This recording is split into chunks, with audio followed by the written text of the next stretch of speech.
Bonjour à tous et bienvenue dans ce nouveau rendez-vous de 6 minutes chrono. Nous recevons aujourd'hui Michèle Vianès. Bonjour. Bonjour. Michèle Vianès, vous êtes présidente et cofondatrice de Regard de Femmes, une ONG qui lutte pour le droit des femmes, qui va fêter samedi 21 octobre son 25e anniversaire. On va revenir sur le programme tout à l'heure de ces 25 ans, mais quelles ont été les premières grandes batailles de Regard de Femmes? L'excision. En 1999, donc nous avions à peine un an, et nous avions fait un très grand colloque à Lyon, à l'université Lyon 3, sur ce qu'on appelait l'excision, donc les mutilations sexuelles féminines. Et c'était vraiment, on n'en parlait absolument pas à ce moment-là. Vous avez été précurseur Oui, pour en parler, totalement, Regard de Femmes. totalement. Et avec justement, le Burkina venait de voter, c'était le premier pays d'Afrique qui avait voté une loi pour interdire cette barbarie. Et donc, nous avons tout de suite fait à ce colloque avec justement des personnes du Burkina qui sont venues, mais aussi avec des personnes qui en France, parce qu'en France encore aujourd'hui, il y a des mutilations sexuelles vis-à-vis des enfants. Donc c'est un combat extrêmement important, c'est le premier, et c'est celui qui nous a ouvert l'espace vers l'Afrique. C'est vrai qu'on est très très impliqué avec la francophonie, mais sur toutes les actions en Parce que vous Afrique. disiez, donc un des premiers combats effectivement de Regard de Femmes, c'était l'excision. L'excision dont on parle encore aujourd'hui dans le Rhône en 2023. Aujourd'hui, pour vous, Michèle Vianès, quelle est la grande bataille d'aujourd'hui? Alors aujourd'hui, c'est une bataille que nous n'avions pas vu venir du tout. C'est la bataille par rapport à l'invisibilisation des femmes. D'ailleurs, je crois qu'on en avait parlé lors d'une émission précédente avec vous. Le fait que certains transactivistes et masculinistes en même temps sont en train d'essayer de faire disparaître les femmes, le mot femme, et de parler d'un genre fluide, c'est-à-dire on est ou femme ou homme, on peut choisir quand on veut. Et par rapport aux combats que nous menons sur les femmes, alors on voit bien sûr par rapport aux femmes adultes, aux adultes, le sport où des hommes qui se prétendent femmes, puisqu'ils ont gardé tous leurs attributs masculins, sont là sur les terrains de sport, donc ils prennent leur place.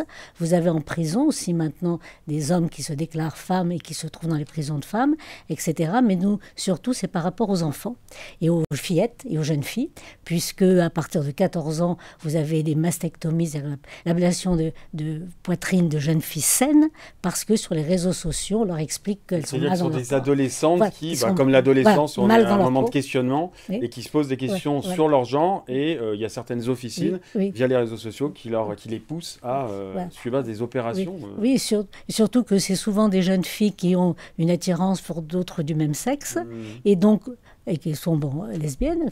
Et là, au lieu de leur dire d'assumer justement leur homosexualité, on leur dit non, vous êtes nés dans le mauvais sexe, il faut changer de sexe. Donc c'est quand même, il faut bien avoir à l'esprit que tous ces mouvements sont totalement homophobes. Oui. Donc, Est-ce que Michèle Vianès, vous êtes féministe, vous êtes laïque, vous êtes républicaine? Aujourd'hui, être féministe en 2023, ça passe par quoi? Ça veut dire quoi? eh bien, ça veut dire, alors nous nous battons par exemple, c'est vrai que j'ai parlé de l'excision comme premier combat, mais notre autre premier combat, c'était la participation des femmes aux instances politiques élues. Donc être à la table des négociations, mais partout, et avoir la parole, parce qu'il ne suffit pas d'être assise à la table, Oui. parce que c'est souvent la femme potiche. Donc là, et puis c'est important parce que, par exemple, l'écart des salaires, on a toujours ces écarts de salaire Il y a qui toujours sont encore en importants, 2023 des écarts en de salaire. 2023, malgré, je dirais, un chemin qui est en train de se prendre de manière très claire en France, en particulier par la participation des femmes dans les conseils d'administration et maintenant dans les comités exécutifs. Donc toutes ces lois paritaires qui permettent d'avancer. Vous avez le champ des violences envers les femmes qui est sans fin, et notamment les violences sexuelles. Je pense au système prostitueur. Alors là, nous avons en France une très belle loi qui est modèle, puisque l'Union européenne vient de voter une recommandation pour tous les pays européens d'être justement abolitionnistes, qui est quand même un minimum, et surtout de suivre la voie de la France par rapport à ce que la France a dans sa loi, pour permettre aux personnes en situation de prostitution qui souhaitent en sortir, de pouvoir les aider à justement en sortir, et bien sûr pénaliser les clients, parce que s'il n'y avait pas de clients, il n'y aurait pas de prostitution. Oui, toujours l'offre et la demande, si je puis dire. Oui. Donc samedi 21 octobre, c'est au siège de la région. Donc vous fêtez Regard de Femmes les 25 ans de cette ONG. À cette occasion, vous sortez ce livret, c'est plus qu'un livret, c'est carrément un livre qui retrace les 25 ans d'action de Regard de Femmes. Il y aura tout le programme qui va être donné sur lyoncapital.fr, mais rapidement, quels vont être les grands temps forts de ce Alors, sur nos 3 thèmes principaux, c'est-à-dire le premier, c'est la pleine citoyenneté des femmes, avec la déclaration d'état civil pour toutes, parce que sans état civil, ben, on est mort civil. Hein. Et puis la parité politique, ça c'est la première. La deuxième, sur la laïcité, force et bouclier pour les femmes. On voit bien aujourd'hui, avec toutes ces montées des intégrismes religieux, quels qu'ils soient, les difficultés pour les femmes. Et le troisième, dans le champ des violences, avec, je dirais, les violences traditionnelles. Alors, on a commencé tout à l'heure par l'excision, et justement, nous aurons une représentante africaine qui va venir nous parler de ces drames qui sont le mariage précoce et l'excision, toujours en Afrique.